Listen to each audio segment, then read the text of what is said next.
On episode 25 of Run, Jump, Stomp, we have the official floor plan for E3, WoW Classic Beta and the WoW Cinematic. plus Crazy Eddie on this episode of Run, Jump, Stomp.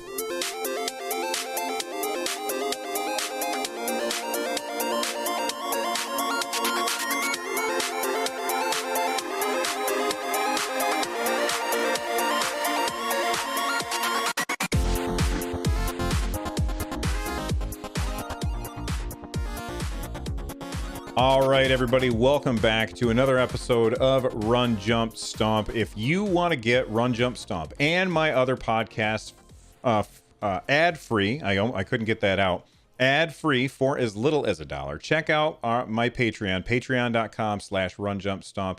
You can also share your thoughts on gaming by leaving a voicemail at my voicemail page. It's a new thing. You could go to runjumpstomp.com/voicemail and you can leave a message for any of my shows from any device. I am joined today by a good buddy of mine, Captain Logan. He is the host of Keelhauled, a pirate-themed podcast all about Sea of Thieves. Logan, how's it going, man? Oh, great. How are you doing, Bill? Long time no see. Yeah, I had a great day, and I'm excited. I'm very, very excited for the weekend. Captain Logan, tell people about your podcast. I've been making Keelhauled podcast for a little over a year now, just celebrated recently back in February. And it is a Sea of Thieves centric podcast. So if you've ever been curious about Sea of Thieves, especially with the latest update, I am the one podcast that has survived. Much like Highlander, there can be only one true fan-based podcast for Sea of Thieves. I've loved that game, and I love that game so much that it pushed me to jump into podcasting. And thankfully, with help like you, with help from Lloyd from Nintendo Pulse and stuff, and Josh from N64 Josh and his show, it's like everyone has been supportive enough of me to make a podcast that I finally dove in deep in the waters for Sea of Thieves. So if you like Sea of Thieves, if you want to learn more about it or keep up to date, I do a weekly podcast that you can find out there. Just look up Sea of Thieves and you'll see the Keelhauled logo. That's right. And if you need help spelling Keelhauled, which I would need help, could you tell people how to spell it? Because there's no way people are going to spell it right. Yes, so I actually spell it kind of instead of it's separated, it's KEELHAULED, and the keel is actually the bottom part of the ship. Wait a second. So that's supposed to be two words? Yes, in real life. Yeah, because it was it was actually a punishment. So if you did something wrong on the ship, you would either get lashes or keel hauled or thrown in the brig or sent back. You know, there were lots of punishments that happened on ships back in the day, back in like the 17th century, and one of them was keel hauling, and that was where they would tie a rope around your waist, and depending on the severity of the punishment, you would either be pulled from stern to aft or from starboard to port, and they would tie the rope around you. The rope would go underneath the ship, and they would pull you underneath the actual ship while sailing. And if you survived, then kudos, you did your punishment. But because of all the barnacles on the bottom of the ship, a lot of sailors would get cut up and bruised, broken bones. Some would drown. It's just it was a pretty rough punishment, but it was keel hauling is definitely one of those severe things, and it was just a random chance that was the name that got picked by one of the people watching a stream one day while I was playing the beta. They're like, name it keel hauled. I'm like, cool, we'll go with that. That is awesome. I always like knew from context that it was a punishment, but I never actually knew what it meant. And that sounds awful. That sounds really, really awful. Well, let's thank you for our little history lesson and some insight, Logan. I appreciate it. Let's jump in with our very first story of the day, and that is we've got the actual floor plans for E3.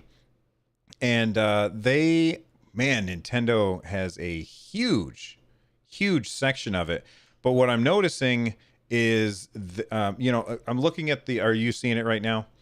Yeah, Yeah. it's Okay. So insane. it's really insane, and I'm looking at this at the West Hall. But what I find more interesting is the size of Sega's booth for the West Hall.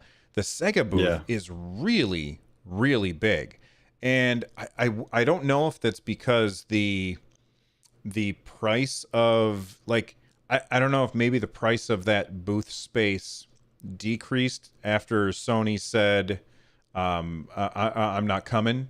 Because if you, for those of you that aren't paying attention, Sony is not going to be at E3 this year. I don't think that means that they're not going to do something, but they're not at E3 showing something. But Sega has a huge booth. I mean, it's bigger than the Oculus booth. That really surprises me for it just being a game developer. Anything on the Yeah. West Hall thing surprise you? Oculus, actually, I know they're going to be doing their demo for their new hardware coming out, but I imagine they would probably need that room for being able to have like the sensors and stuff. But they're going to be. I heard that they're going to be demoing their standalone headset that doesn't have any wires or anything like that. The The Quest. $1,000 one. Oh Yeah, wait. Oh no like, no wait. Is that or it? is it Insight? No, that's I Valve. can't remember what it's Wait, called. doesn't Valve have the Insight one, and Oculus has Oculus Am Go I and mixing them Oculus up? Quest, right?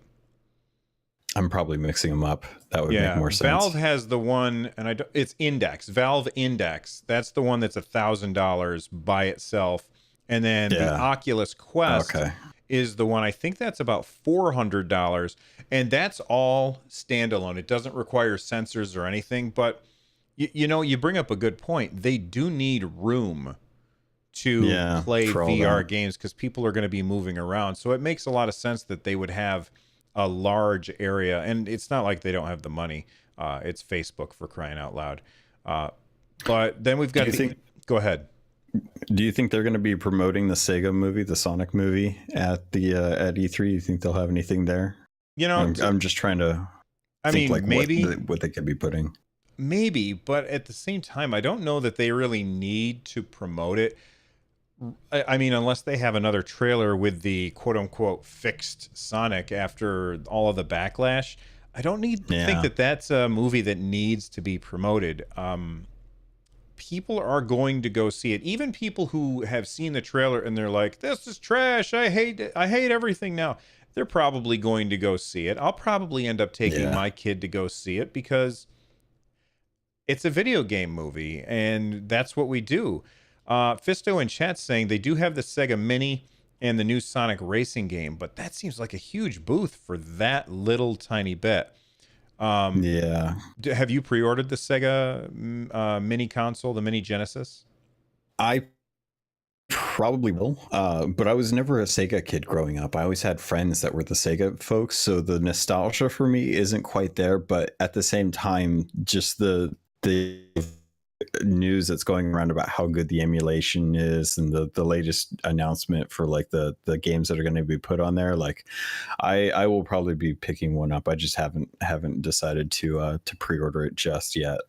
Yeah, so they just announced, they said that it's going to include 40 games, and now we know 30 of the games, and the ones that were just announced the other day is Street Fighter 2, the Special Championship Edition. I think that is the version of Street Fighter 2 that I had when I was a kid on my Genesis. And I had the Genesis that had the 6 buttons for the controller. Oh, nice. Now this So one, the right one. yeah, the right one. This one comes with the 3 buttons. So like that one, I'm not so Yeah. sure about Street Fighter 2 Special Championship Edition for that, because I feel like in order to get the most out of that game, you have to have the 6 button controller. I don't know how you're going to pull off half of the moves that require like specific buttons that aren't going to be on that controller. Yeah.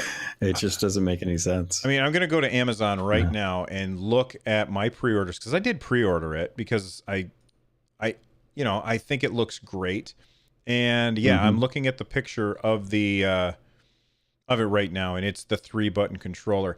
I am very curious as to how that's going to work. Now, this is unlike the Nintendo Classic system. It has USB ports. It doesn't have their proprietary The nonsense. So proprietary one. I'm You sure that could you feasibly. can. I'm sure that you can buy a port, or I'm sorry, a controller that would work with that. Res TV in Yeah. chat saying you can switch between punch and kick with the select button. Res, there is no select button. The original Genesis controller had buttons A, B, and C and start. That's it.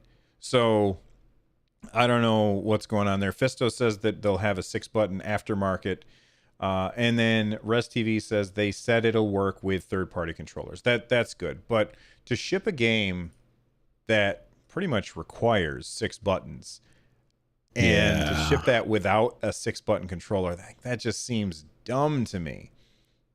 But I mean, they are pushing it as the classic Sega system. So I mean, it didn't have that at launch. They eventually came out with the 6-button controller, and they're obviously like showing that they'll support it with the USB format. But I mean, if you want that classic feel and style, then that, I mean, they're staying true to what they're saying that this is essentially going to be, regardless of what the developers did with additional buttons later on. So I can see both sides of it, but I honestly think that the original controller is going to feel more nostalgic than having this, and even though that's obviously what they should just have, like one of each.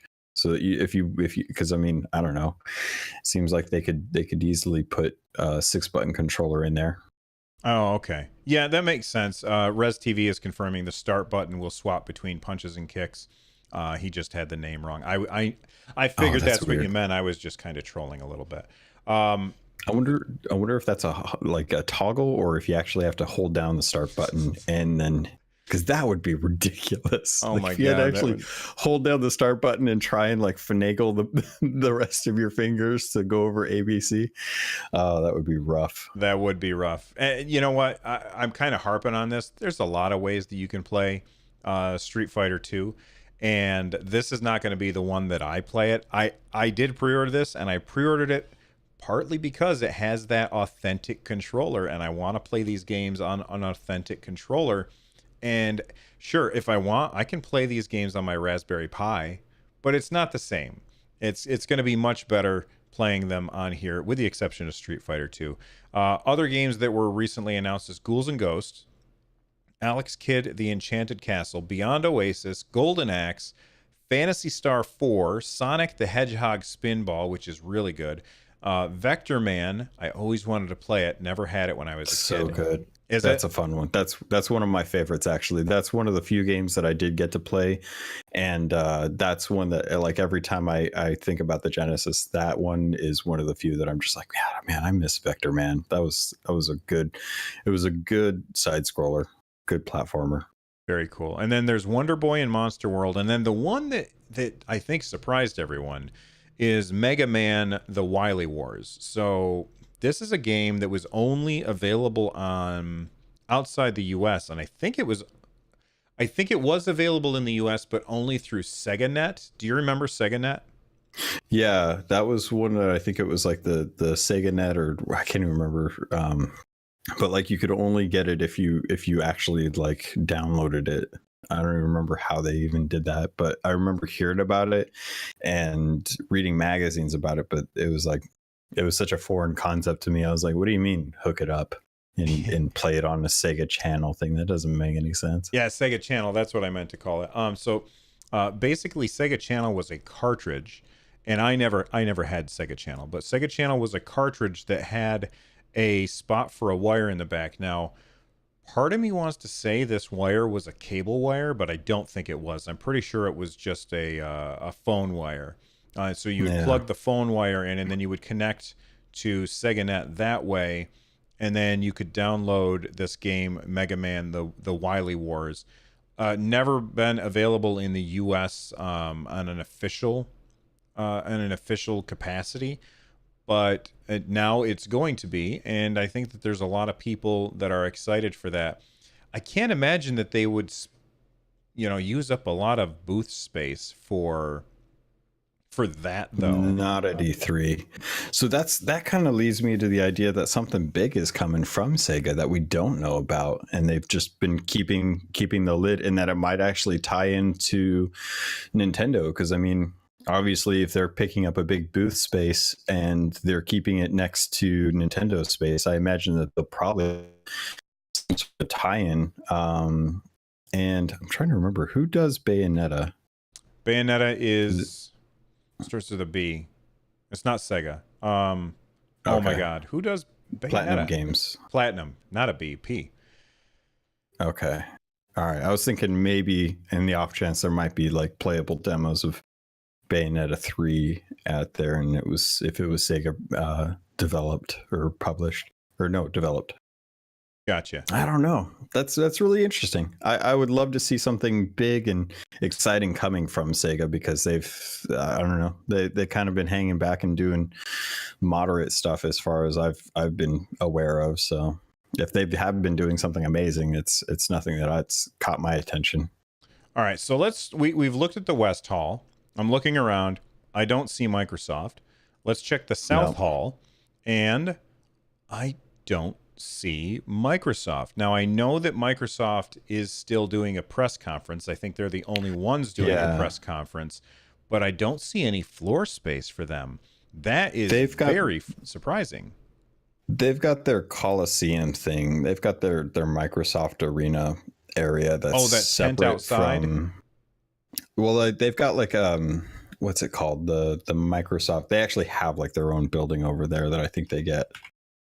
I was remembering when they unveiled the Kinect and they had like the tent outside of E3, and so they don't get floor space here. Okay, I forgot about that. Yeah, because they're planning on doing the Xbox Fan Fest there. They're planning on having like, I know Rare's going to be there, but they have like an entire building that's just for themselves. But I can't remember what it's called right now. But yeah, that's going to be where they're at. I think it's like just across the way or across the street from where E3 actually happens. Right.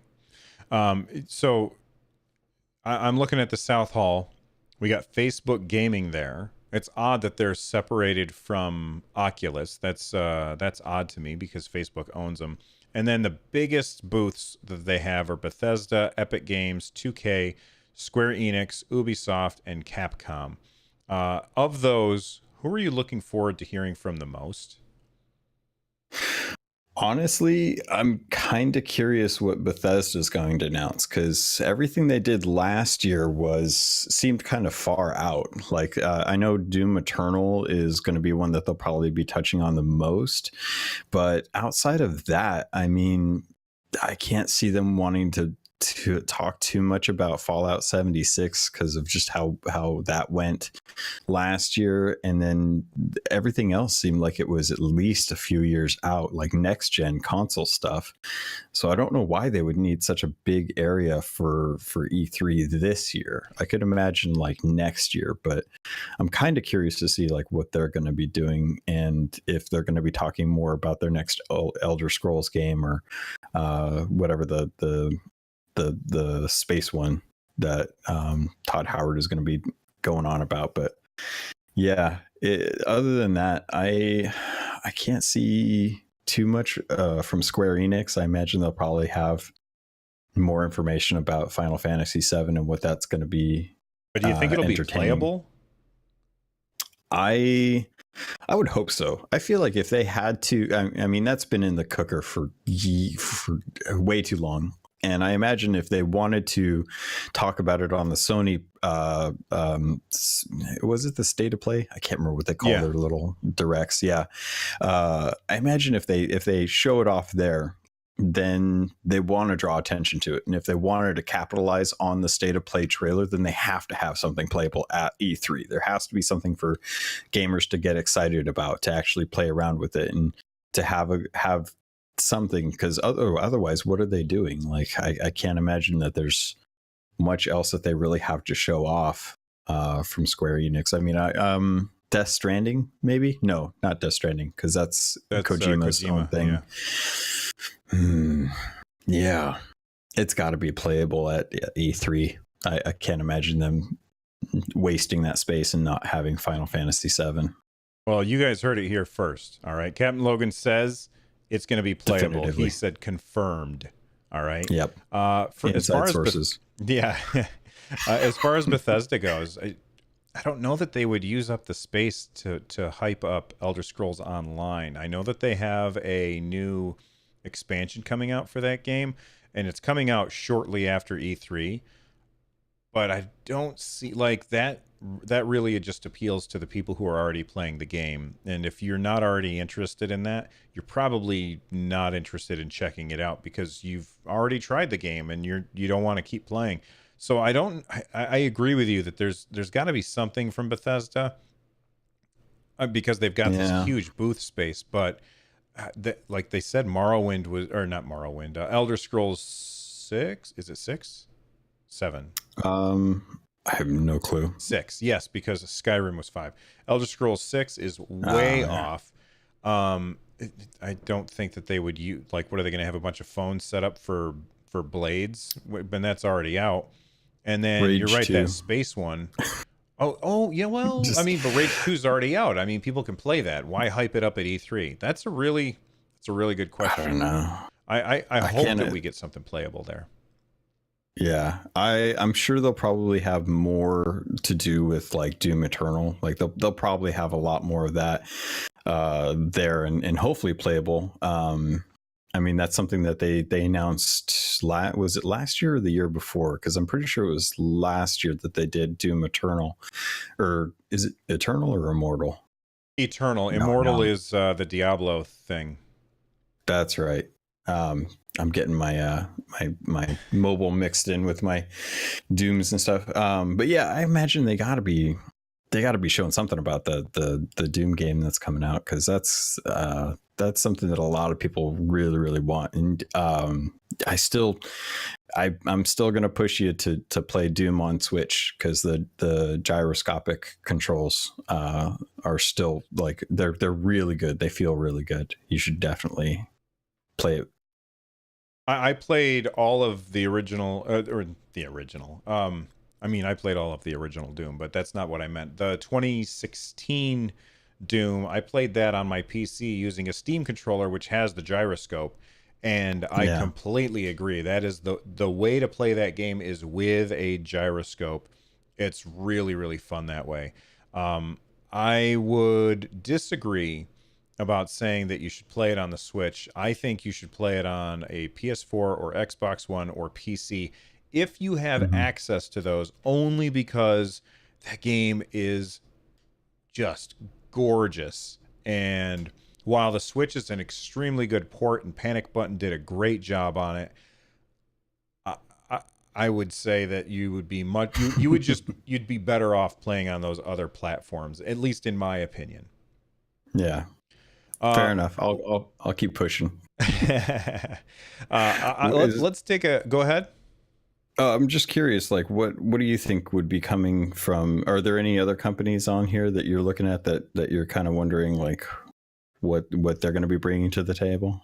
Well, I mean, it's odd to say this, but Epic Games, I can't imagine, like, they don't need to hype up Fortnite.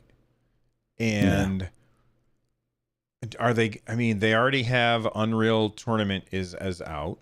So what other games could come from them that would justify that huge space? Now, maybe that doesn't matter because they just have so much money, and we'll talk about just quite how much money they have in just a little bit. You know what? In fact, let's use that as a segue real quick and talk about this. They have so much money that they are just literally throwing it away. Have you heard about the Epic Mega Sale? I haven't gotten a chance to see what all is going on. So what are they doing with the Mega Sale? Like, I just know that they're doing one. Okay, so most sales, like let's say that there's a Steam sale and you buy Final Fantasy VII for the PC for Steam for $5. because of that Steam Sounds sale. good. Square Enix just lost $10 on the sale of that game because that game is usually $15. You with me? Yes. Okay. For the Epic Mega Sale, they are saying great games up to 75% off plus $10 off any game, $15 and up. Okay, sounds great. What's weird about this? What's weird about this is the developers are not taking a cut. They're not losing money on this. Epic Oh, is literally just eating the cost. You buy the game for $5 and they are sending $15 to the developer.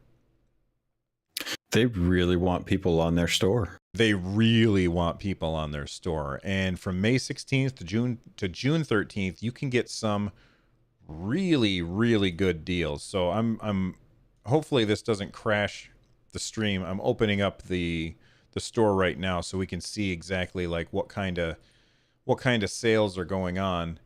And it's just logging into my account, and then everything should be fine because it's just a store after all. It's loading. Here we go. Store. So, for instance, you can get John Wick Hex. This is a pre-purchase. The game costs $20. You're getting it for $8. Satisfactory, which is this really cool looking game, which is normally $30, is $20. And Epic is just eating the cost. Shakedown Hawaii is a brand new game. It's $20. You're getting it for 50% off. Detroit Become Human, normally $40. You're getting it for $30. World War Z, normally $35. You're getting it for $20. Like, these are some crazy sales on PC games. And with Go new ahead. games too, like Metro Exodus is on here. World War Z is a new game. Like, they've got the Walking Dead Telltale final season for $5. Like, there's actually some really good stuff in here that like, if you've been holding out on some of the games that have been launched in the last 6 months, like, this might be worth actually taking a look at. Right. And like, that's how much money they have to throw away. So maybe buying a booth at E3 just doesn't matter to them. They've just got so much money coming out of their ears that they're like, I don't know where to put all this money. I guess we'll buy a big E3 booth. And what are they going to show there? Like, it can't be Fortnite. Borderlands 3, maybe? Yeah, but that's not by them, right? That's by 2K Games. No. They're just the store for it, right? Isn't it 2K Games? That's true. That's Gearbox, isn't it? Oh, yeah, maybe. Oh, you know what? Maybe it's all of these exclusives that they've been going around purchasing. They're like, now you are going to be on our Rocket League. store, and you're going to be on our store, and we're going to say they're going to show off all those exclusives. Maybe that's what they're going to use the big thing for, not for games that Epic makes, but for games that Epic has paid publishers to bring to their platform. I don't know. It's very interesting. You are right, though. It is 2K Gaming and Gearbox sold on the Epic. All right. Well, listen, let's take a quick break. We'll hear from our sponsors, and when we come back, we will talk about World of Warcraft. All right, World of Warcraft Classic. Are you going to play it? Yes. I don't know for how long, but I will definitely be playing this. Oh my goodness. I was fine. I was fine. I've been playing Final Fantasy 14. That's the current MMO that I'm playing. I'm always kind of dabbling in some MMO. And then somebody was like, "Hey Bill, check out this video." And I was like, "Okay." And it was the World of Warcraft, what'd they call it, with Thrall in it?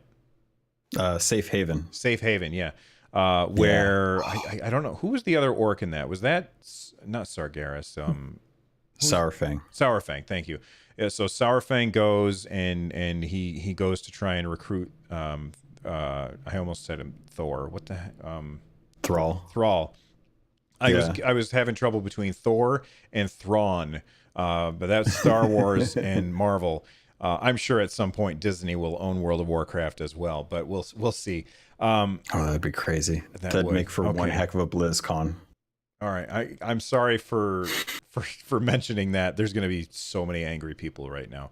But anyway, he goes to recruit Thrall, and I won't spoil it for you. It's awesome. It's Yeah. as Blizzard cinematics always are. And then it said recommended, and it was like, you know how in YouTube it recommends another video. It Hmm. recommended somebody playing WoW Classic, and I was like, Yeah. okay, well, I was busy doing something at the time, and so it just kind of came up afterwards, and I was watching somebody playing WoW Classic because right now the beta is out, and I was, I found myself very, very distracted. They were going through Dead Mines, which if you played on the Alliance side, you know that dungeon so well, and that's where I started. I started playing on the Alliance side, going through Dead Mines, and I ended up watching them go through Dead Mines, and it was like it was a very, very different game than the last time I played World of Warcraft. It's so strange how much that game has changed. It's a much Yeah. slower pace. Yes, Alliance Yes. Vaxer.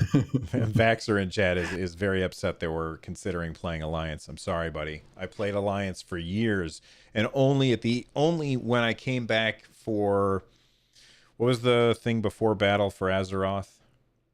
Legion. Legion. Yeah, only when Legion came out did I switch to Horde. But I go ahead. Everyone's a late bloomer. It's okay. It's everyone. You go for the pretty races, and then you come to the real game. It happens to most. Some people swap over because they're just tired of hunchbacks, but they've got some straight back dorks now. It's all Well, good. not in WoW Classic. In WoW Classic, it's got the old models. It's got the old talent system. It's got the old everything. Everything is like it was when it launched. Are you excited? Yep. Full disclosure, I grew up playing World of Warcraft games, the RTSs and stuff, and then when 2004 came around, I was like, I'm not playing this. This looks stupid. I just want Warcraft 4, and then I went and played World of Warcraft, and I got hooked hard and played that for years and missed out on generations of consoles. But I got to play WoW Classic at BlizzCon last year, when they had it kind of in a demo state, and they were looking for feedback on what we felt about it. And the first thing that they have you do is you get to choose like where you're going to go. You're either going to pick Alliance or you're going to pick Horde. So obviously I went with the right decision and picked Horde and went straight to the Barons chat and spent about an hour playing WoW Classic in Barons, and it was grueling. It was painful. It was so amazingly slow paced that it was so hard to play that and then know that just in another hall I could go play the latest content for the current retail version. And I honestly can't wait for WoW Classic to come out, because it was so painful to play that game back then, and to have a chance to go back and relive that feeling with a couple changes is going to be it's going to be what. Do you have a wicked kitten in your chat? What is she doing here? What kind of oh, sorry, I just saw a wicked kitten, and I love wicked kitten. She's great. She's She one is of the great. best mods. Yeah, she was But in yeah. America's Next Top Podcaster with me. That's awesome. That makes sense. And of course Scott was there, so that makes sense why she was in that as well too. Sorry, I got distracted by a shiny thing. That's my job. But yeah. Yeah. Happens to the best of us. But yeah, God, WoW Classic is going to be a lot of fun. It's going to be something that I'm interested to see what people who picked up in the game post Wrath of the Lich King will think of it, because once Wrath of the Lich King hit, we had a lot of big changes that were quality of life changes, like instancing and stuff. Mm-hmm. And that's just not something that's in the game before. Like you had was the loading screen between the outside world and continents and dungeons, and having to go out to a meeting stone and physically meet the people that you're going to be doing the dungeon with is going to be insane. Things like trade chat and big cities are going to be filled with people again. There's not going to be any flying. You're not going to fly anywhere. You're going to have to run. Yeah, there's no flying. You're going to have to get flight points. You're going to have to get add-ons to get you to jump from flight point to flight point instead of just being able to click your final destination and have it automatically send you. Like, you're going to have to go flight point to flight point to flight point to flight point once again if you want to get anywhere far. And the leveling is going to be grueling. You're going to spend hours, days in Winter Springs killing Yeti for gems and stuff. You're going to have to. Did you ever grind out Arcanite? Like, I don't know about you, but I was a horde guy running around trying to get Arcanite to be able to get my Arcanite Reaper, because that was the best weapon until Alterac Valley came out. But we're not going to get Alterac Valley, as far as I know, from the start. So we're not going to get things like the Unstoppable Force and the Immovable Object as far as like weapons and shields go. We're going to have to grind it out the way we did. We're going to have to get like old weapons, and the stats on them are going to be percentage based hit. And we're going to have to level up weapon skills and have different spell levels to deal with. Like, you're going to have to use lower end spells to manage your mana in raids. And oh my God, I forgot about that. Paladins are going to be back to buffing people with Blessings of Kings, and you're going to have to spec into Blessings of Kings, and you're going to have to cast it every 5 minutes. And Horde aren't even going to have paladins. Right, they're just shaman only. Shamans. So obviously the raiders are going to go Horde because that was where Bloodlust was. It's going to be interesting. I'm glad, like, anyone that doesn't know and they're just finding out about WoW Classic, I'm glad that you at least get this with your WoW sub. So if you did want to try it out and you wanted to check out the latest content, if you are playing the latest content, or maybe you're just a lapsed subber like me, then you can dive back in August when it comes out and get a chance to actually check out like how this feels. And you don't necessarily have to buy this as like a separate game. This is just like a thing that's going to be tacked on, that you'll have to download a new client. It is basically like the old client. So you'll have 2 World of Warcraft games on your system. So be prepared for that, because one of them's huge and then one of them's tiny, but you're going to have to remember to keep those up to date. But it's going to be interesting to see, just like, are people going to stick with it? Like, is this going to satisfy the groups of people who are running private servers on old content, and see, like, if this is what people wanted. A lot of people wanted this WoW Classic, and we're getting it. And it doesn't, I don't know if this is something that is going to be something that is mainstream enough. I don't know. It scares me, but I want to jump back in. I want to see just how long I stick with it when it actually does come out. I think that, I think that they said it best, and I don't remember exactly who said it. They were on stage at a BlizzCon, and somebody said, "You don't want this." Like, they said, "You do not want WoW Classic. You think you do. Your nostalgia is telling you that you want it because you remember only the good things." Logan just listed off a bunch of things that are all objectively bad. But at the same time, my brain was like, yeah, that's right. I'll be stuck in Stranglethorn Vale for like months at a time. That sounds good. Like, yeah. To me, there was something about that was amazing. I remember I logged into a private server of EverQuest. Did you ever play EverQuest? No, I stayed away from that because I had some buddies who were in that, and I saw what happened to them, and I was like, dear God, I have to meet women. So I stayed away from EverQuest. Well, I played a lot of EverQuest, and that game, like when you died, there was a penalty for death. The penalty was you lost experience. So if you were like level 40, if you just hit level 41 and you get killed, you would then be level 40 again. And so you would have to do stuff. You would come back basically in your underwear, and then you had to go and find your corpse. Your corpse Yeah. had all of your stuff on it.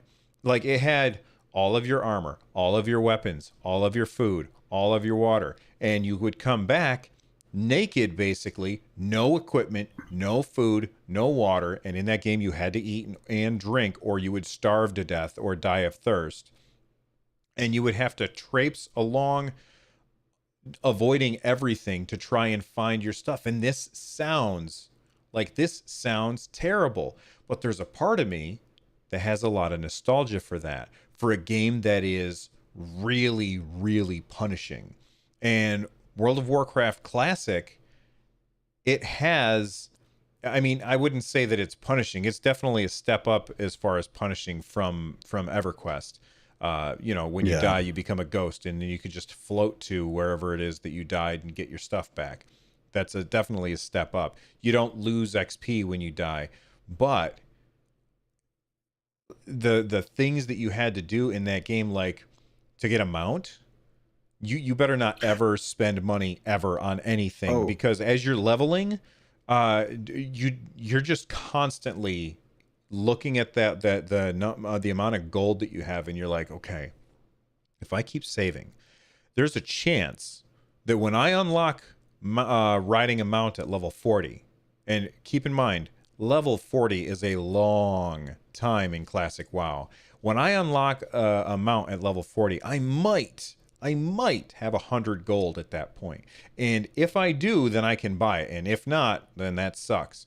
And then you get an epic mount at level 60, but you had to pay 1,000 gold for that. And I remember when my character hit 40, I did not have 100 gold to spend to get my mount. So I probably didn't get my mount until like level 42 or something like that. And that took me 40 levels or 42 levels to earn that 100 gold to unlock the mount. And then I had to save 1,000 to get the epic mount. Like, you are walking and walking and walking in this game for days, and it sounds terrible. Res TV in chat is saying, I'm getting stressed just listening to this discussion. I do not want to go back to this. Stranglethorn was the worst, but at the same time, it was the best. You know what I mean? so there was a strategy that some people eventually learned that and it came to 40, and you're right, 100 gold was a lot back then. It was hard to get, and there were people that they would not buy their spell upgrades. Yeah. They would roll a mage just so they didn't have to buy food and water. They would take a druid just so they could have travel forms, so they didn't necessarily have to buy a mount. And they were a little bit slower, but at least they saved their money for their epic mount. Like, there were people who worked like they were subpar in dungeons because they were just trying to save for a mount so they could travel a little bit faster. That's how painful running around without a mount was. Like, Ghost Wolf form was a godsend because shamans could run around and do whatever they wanted in PvP, Horde and only. not many. Yeah, and like, you could be a druid and you could try and catch them, but like, hunters had to buy ammo. Oh my God, I Rogues had forgot to about have rogues. You had to buy the poisons. You had to buy vanishing powder. You had to buy reagents and stuff. Like, if you didn't stock up on reagents before a dungeon, and the raid leader called for arcane brilliance, and you didn't have the ruins, like, you're out. Like, you don't get to hang out. I don't care how good your DPS is. If you can't buff the raid, you're out. That's it. You come prepared or you don't come at all. Uh-huh. And then you spent 30 minutes sharing food and water with mages had to arrive like a half hour early before raids just so they could make food and water for the raid, just so they could cast spells in a dungeon and then hand it to each person. And God forbid somebody lied and said that they didn't get it, and then they had to like ration out more food and water for that person who's sitting on stacks and stacks of food and water. And before every, you had to like cycle people to make sure that whoever was out of mana between packs of mobs, that they could drink while other people went and did AoE attacks and stuff. And it sounds grueling, but that was what was like, you were committed to that game. Like the people that played WoW in Classic, like they were committed to a lifestyle that suggested that you really were like, you appreciated just how amazing that game was for the time in comparison to the other MMOs, and to stick with it for as long as it has. Like there's a reason why the original players of Classic say that World of Warcraft has gone soft, with allowing everyone to just have like whatever they want, because they remember how hard it was to get Benediction. They remember how hard it was to get Cordanas, or I can't remember what that blade was called. But it was what people wanted out of an MMO. They wanted the World of Warcraft slapped onto an MMO and given to the masses, and Blizzard nailed it first time out. And it was better than any of the MMOs out there as far as I was concerned. And it's still, like 15 years later, still one of the best MMOs. So all those horrible things that we said, both of us have said we're still going to play it, because you can't not try it again. And it's like when you load up a game that you played when you were a kid. I wasn't even a kid, for crying out loud. When World of Warcraft came out, I was not quite married, but I already had a kid. Like my wife and I were living together, and we had our daughter was there, and I was in the beta test at that time. My daughter is 20 now. So like, that's crazy. Yeah, it's crazy. World of Warcraft has been 14 years. 14 years that game has been out. And I feel nostalgia for it in a big way. It just, I was fine until I sat down and watched that person go through Dead Mines. And I was just, and then they fought Edwin Van Cleef at the end, and I was just like, oh my God, it looks so great. I was so excited. I have to play this. And it's so good. Can we talk for a second about the Thrall cinematic? Yeah. Because oh man, I don't know what it is about the cinematics team, but I like the Warcraft movie that we got, like the one that came out a couple of years ago. That was cool. It looked great, but I swear I want the Blizzard crew to make an actual movie with the cinematics team that they have, because this movie, just like knowing who the characters are and what's going on with the story right now, like I was getting emotional. Like I was just like, oh, I can't believe Sourfang. And if you haven't watched this, you have to watch it. But my gosh, like this is like, it was insane to see Thrall hanging out in the burning, like he was on old Draenor, like broken Draenor, and he's trying to make this life for himself. He's trying to like raise a family and get away from all the constant threat of world-ending experiences by being on a dead world as it is.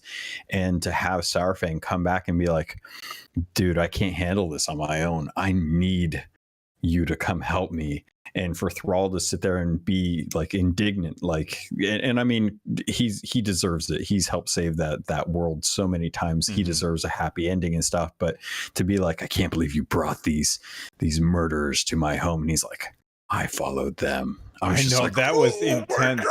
I was like, oh my God. Of course Sourfang would be following these undead rogue to find out what's going on. He's trying to find out what Sylvanas is up to. Who, if you guys haven't played World of Warcraft recently, Battle for Lordaeron has been such an interesting expansion. It's I don't think it's necessarily the best, but it's definitely the one that has some of the best story writing in it that I've ever. I mean, Burning of Teldrassil is like, that was insane. Like Sylvanas is just taking this turn, and I can't believe it. And yeah, I'm sure anyone that doesn't play World of Warcraft is like, you guys are naming a bunch of names. This is weird. But man, the emotional response that I got from that cinematic, I probably watched that cinematic trailer at least 15 times the day that it came out, and it hit trending #1 at YouTube at like 3 a.m. that day. It was insane. It's the cinematic. You're absolutely right about the cinematics team.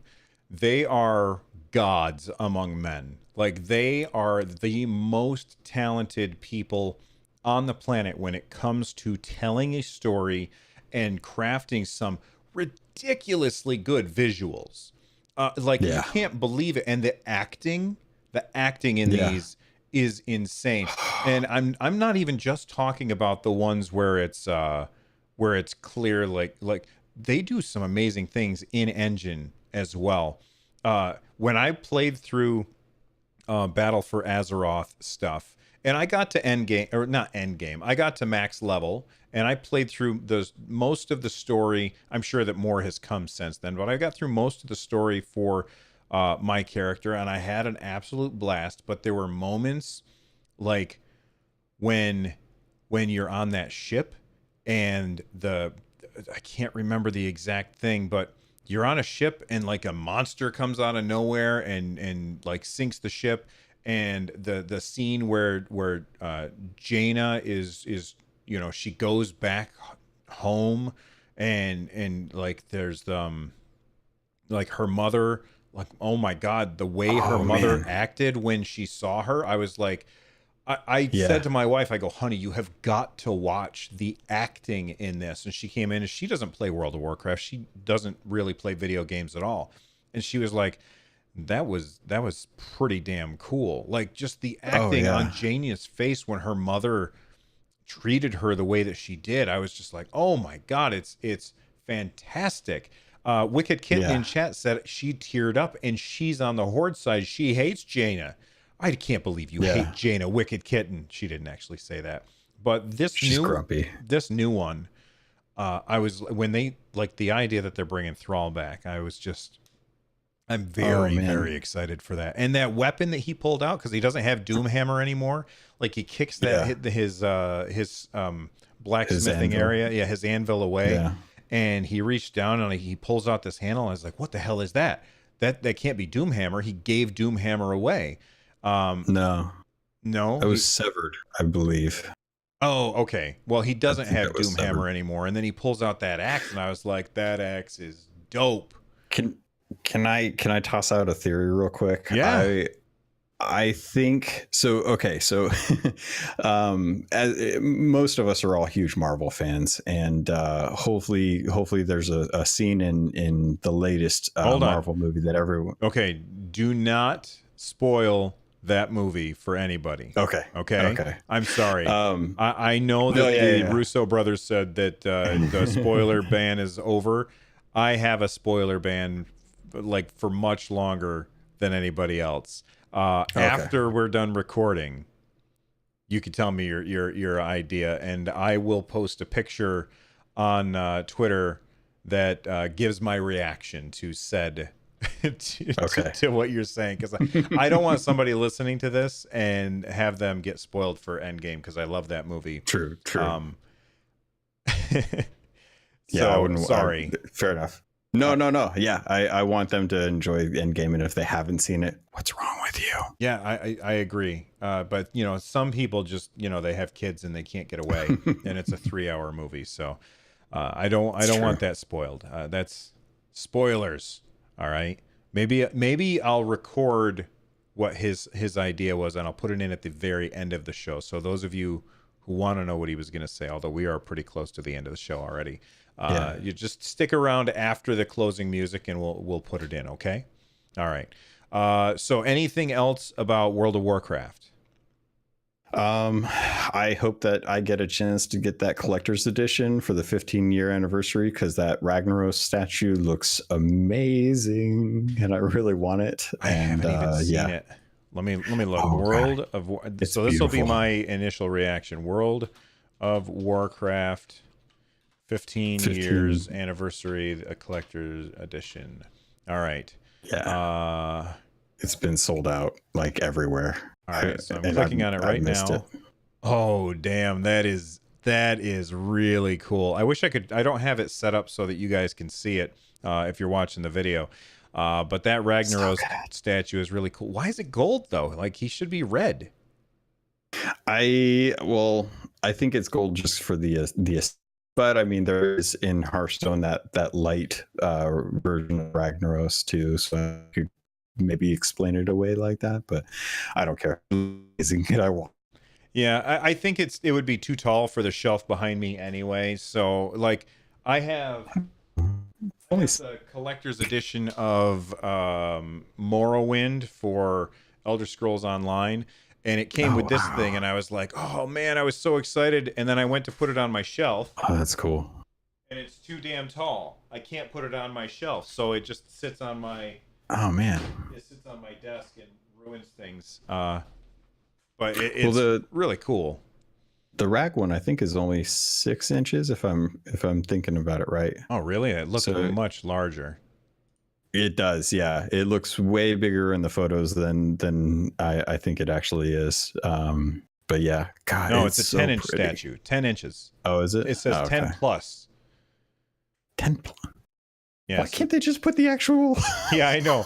Why not 10.5 or something? It's 10 plus inches. So silly. Maybe he's taller on a good day or something. I don't know. That's what I usually tell people. 5'10" Results on a may good vary. day. All right. Well, anything else about World of Warcraft?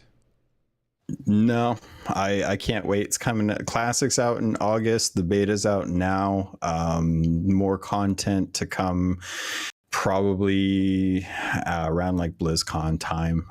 I can't wait to find out what's going on with Thrall. But yeah, Actually, I I think have that's it. something else that I have to say about World of Warcraft. So they've mentioned that they might do Burning Legion and Wrath of the Lich King style servers later.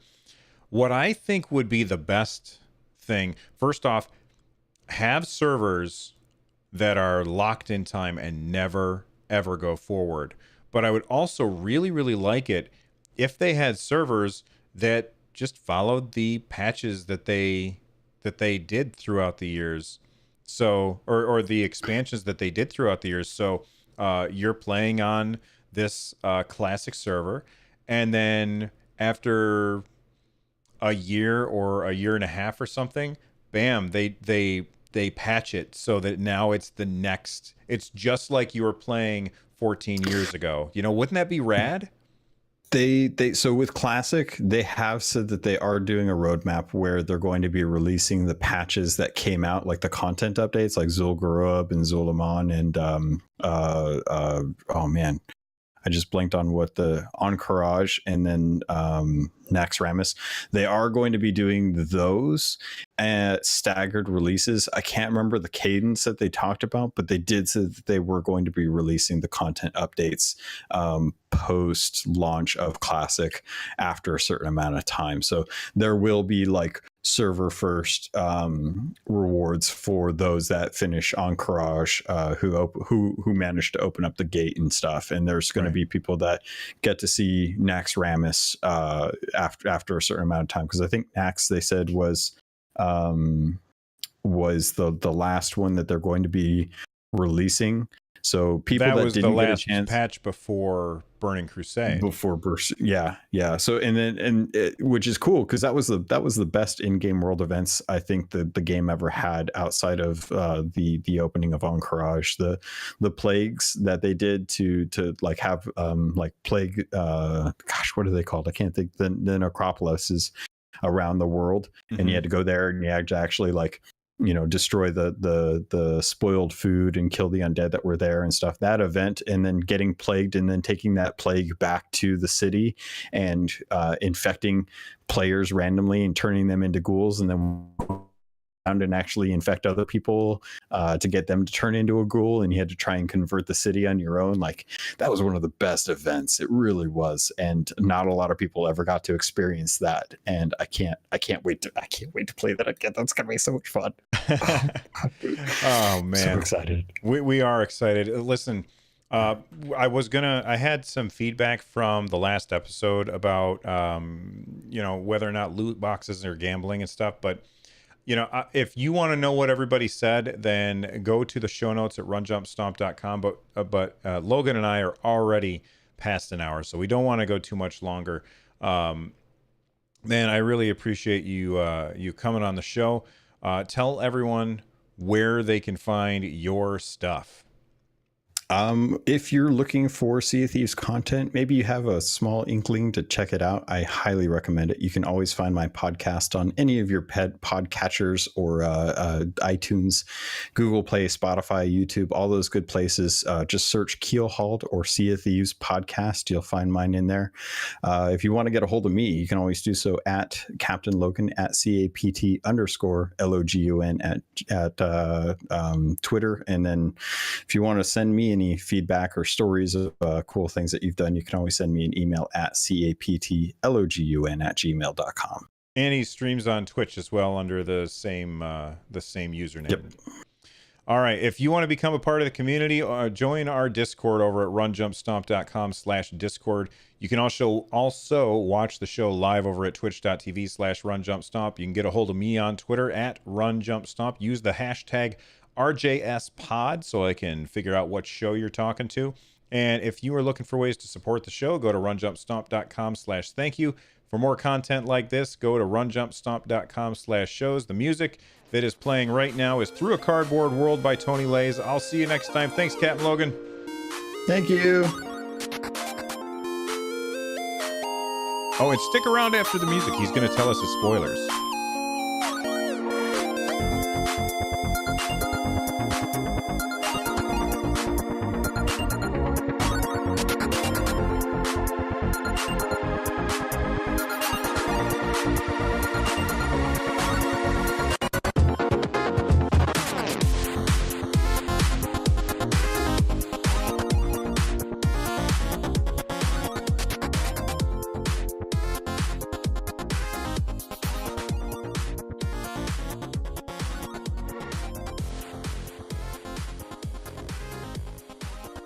All right, listen, if you haven't already run away, then this is your own fault if he spoils something for you. So you've got exactly 30 seconds before he starts talking all about everything, and people have got out their timers to prove me wrong, but all about everything Avengers Endgame. And we're not going to do a whole Avengers podcast here, but all right. He has a theory about Thrall and his weapons, and it relates to Endgame. So let's hear it, Captain Logan. Okay, so if you have seen Endgame, then you know that, or probably where I'm going with this. But in Endgame, there's that scene, and Blizzard's, we know that they're big fans of Endgame as well. So I have this theory that Thrall, when he killed Garrosh, he kind of cheated in the Mock Garrosh and called down the elements to basically fry Garrosh. And since then, he's felt disconnected from the elements and doesn't feel like he can really wield Doomhammer anymore. He feels like, he said, it felt like a weight to be carrying around. And I feel like they might take a nod from... Oh no, he's breaking up. Now you'll never know what he was going to say. He's completely frozen. Oh, he's back. All right. Last thing we heard is that they've taken a nod from. They've taken a nod from Thor, and Thor went back in time and reclaimed his hammer in that scene. And it was like a really touching moment because he realized that he was still worthy to wield Mjolnir. And I think that Thrall might come back, and as a result of helping the Horde, or the new Horde, what will probably become a new Horde after Sylvanas defects from the Horde, I think that he's going to find his connection with the elements, and that he's going to find that he was always worthy to wield Doomhammer, and that they'll probably bring Doomhammer back, and then he'll have Doomhammer and Severed. Okay. So that's the name of the axe that he has? I'm pretty sure. I could be wrong, but I'm pretty sure that Severed is the name of his axe, because I think it was his father's axe. Oh, okay. Yeah, I can't remember that stuff. I have the memory of a goldfish, so that stuff is outside of my my brain space. I can't keep it all in line like you. Like Warcraft lore and Sea of Thieves lore are the two things that I have right now. I've got a couple appointments and like remembering to clean the litter box and feed my cats, and everything else is sucked up with lore from those two games. And yeah, Wicked Kitten, I love Sylvie. Sylvie's my favorite. I'm kind of sad that they're going to have to do something to her later on. She needs to die. Oh, she's already dead. Just let her be. She needs to die more. She needs to die more. Because I don't know. Anyway, we can't talk anymore. We've been talking for a long time. It's a long podcast. Thanks for coming on, man. I'm going to hit a button and there's going to be a sound. Hey, paisanos, it's the Super Mario Brothers Super Show. There you go, paisanos. I'll see you guys next time. Thanks again, Captain Logan. Thank you very much.